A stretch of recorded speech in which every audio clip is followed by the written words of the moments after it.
ఆర్టీసీని ప్రభుత్వంలో విలీనం చేసి ఉద్యోగులకు బకాయిలున్న పీఆర్సీని వెంటనే విడుదల చేయాలని సిఐటియు రాష్ట్ర ప్రధాన కార్యదర్శి పాలడుగు భాస్కర్ డిమాండ్ చేశారు. సిద్దిపేట బస్ డిపో వద్ద ఆర్టీసీ కార్మికులు చేస్తున్న సమ్మెకు మద్దతు తెలిపి వారు మాట్లాడుతూ ఆర్టీసీ కార్మికుల 32 డిమాండ్స్లను పరిష్కారం చేయాలన్నారు. ప్రధానమైన 3 డిమాండ్స్పై ప్రభుత్వం హామీ ఇవ్వకపోవడం వల్లే బాధాకరమన్నారు.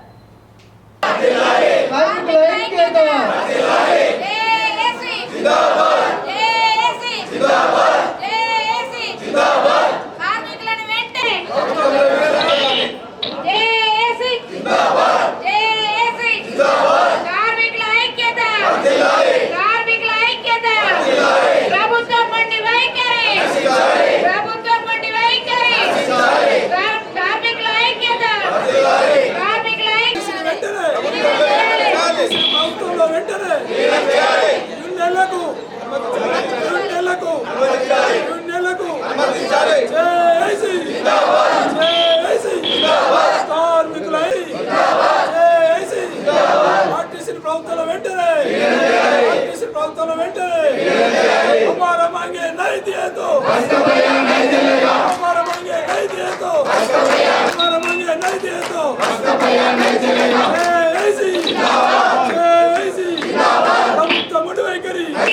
ప్రభుత్వ ముడువై కరి మేనేజ్మెంట్ ముడువై కరి ఆర్టీసీ ఐక్యత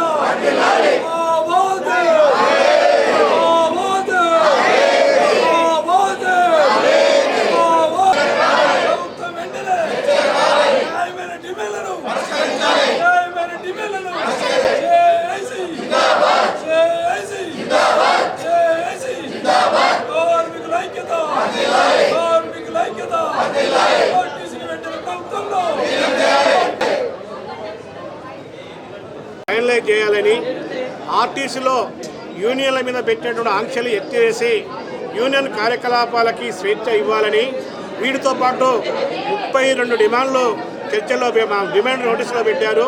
కానీ ప్రభుత్వం ప్రధానమైనటువంటి 3 డిమాండ్లని మేము పరిష్కరించలేమని తూతూ మంత్రంగా చర్చలు జరిపి అది ఒక ఈడీ ఒక ఎండీ స్థాయి ఒక డిపో మేనేజర్ స్థాయిలో పరిష్కరమైనటువంటి అంశాలని మేము పరిష్కరించామని చెప్పి ఈరోజు ప్రచారం చేస్తుంది. అందులో పసలేదు. ఈ సమస్యలను పరిష్కరించడం కోసం ఒక కమిటీ వేస్తామని 4 వారాల్లో రిపోర్ట్ ఇస్తుందని చెప్పి ఈరోజు ప్రచారం చేసుకుంటున్నారు.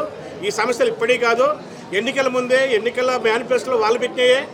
పక్క రాష్ట్రంలో విలీనమైనటువంటిది ఆంధ్రప్రదేశ్లో అయ్యింది. అక్కడ రిపోర్ట్ తెప్పించుకుంటే సరిపోతుంది. సహజంగానే ఉద్యోగులకి ప్రతి 5 సంవత్సరాలకు ఒకసారి పీఆర్సీ ఇవ్వాలి. 15 సంవత్సరాల్లో అంటే 3 పీఆర్సీ రావాలి. 12 సంవత్సరాలు దాటింది తెలంగాణ రాష్ట్రం వచ్చి 2 పీఆర్సీలు బకాయిలో ఉన్నటువంటి పరిస్థితి.